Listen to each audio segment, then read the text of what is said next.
मुझे एक वहां से एक फरमाइश आई कि आप किसी का नाम नहीं लेंगे क्योंकि वक्त की कमी है और मौसम भी नासाज है। आगे जितने सारे एमआईएम के कार्यकर्ता हैं सबको अस्सलाम वालेकुम, नमस्कार, आदाब। आज के इस प्रोग्राम का जलवा देख लीजिए। सुबह से बारिश हो रही थी, किसी को पता था कितना अच्छा प्रोग्राम हो जाएगा। ये आप सबों और एमआईएम वालों की दुआ है जो बारिश रुक गई और हमारा प्रोग्राम इतना मशहूर हो गया। मैंने कल कहा था कि एक ऐतिहासिक प्रोग्राम होगा। अल्लाह का बहुत ही राव करम है कि आज ऐतिहासिक नहीं, मुझे लगता है कि किशनगंज में और इस ग्राउंड में ये पहला कार्यक्रम है जहां इतने तादाद में, हजारों की तादाद में हिंदू और मुसलमान सब आए हुए हैं।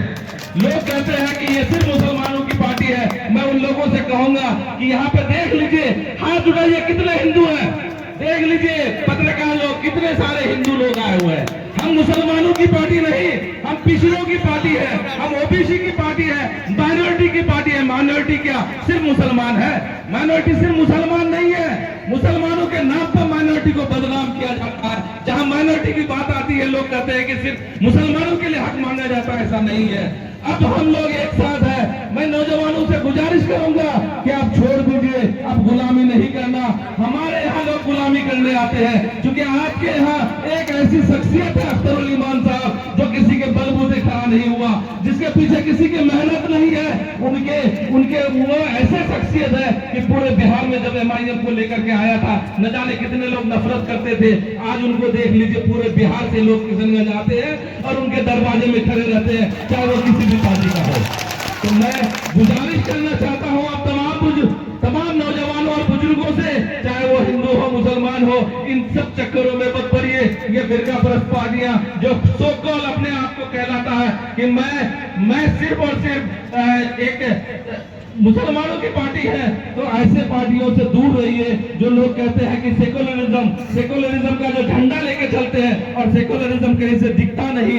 आप देख लीजिए, जहां भी अगर यादव लोग खड़े होते हैं, मुसलमान वोट देकर के उनको जिताने का काम करते हैं। क्या बता दीजिए, एक भी मुसलमान को अगर आरजेडी का टिकट मिला हो, वहां के यादवों ने वोट दिया है। तो आप अलग से अपनी पहचान बनाइए, तभी जाकर के एक पहचान बनेगी। क्योंकि वक्त की कमी है, मौसम भी खराब हो रहा है। इंशाल्लाह हमारी बातें होती रहेगी। पूरे किशनगंज में हम घूम घूम के एक एक नौजवान से मिला करेंगे। क्योंकि अब एमआईएम का हम पार्टी का एक सदस्य बन चुके हैं और मेरी दिली ख्वाहिश थी कि मैं अख्तरुल ईमान साहब से कुछ सीखूं। और इंशाल्लाह अगर वक्त रहा और आप लोगों का साथ रहा तो मैं इनके बीच में रहकर के सीखने का काम करूंगा। और इंशाल्लाह कल तक मैं सिर्फ उनसे मुलाकात किया था, लेकिन आप लोगों की दुआएं थी। मैं फेसबुक और व्हाट्सएप के माध्यम से देख रहा था, मैं आपके बीच में आ रहा था। बहुत सारे लोग बोल रहे थे कि आप एमआईएम प्रत्याशी है। मैं अपने आप को प्रत्याशी घोषित नहीं करता।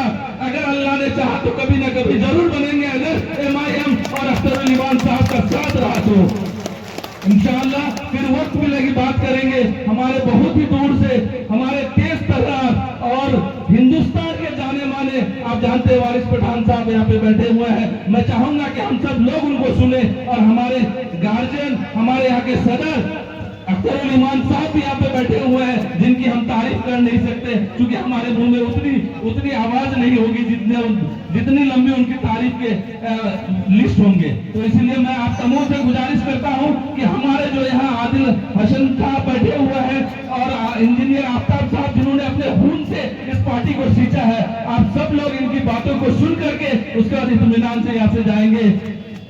अस्सलाम वालेकुम, नमस्कार, आदाब, बहुत बहुत शुक्रिया। अब मैं पार्टी के वरिष्ठ नेता जनाब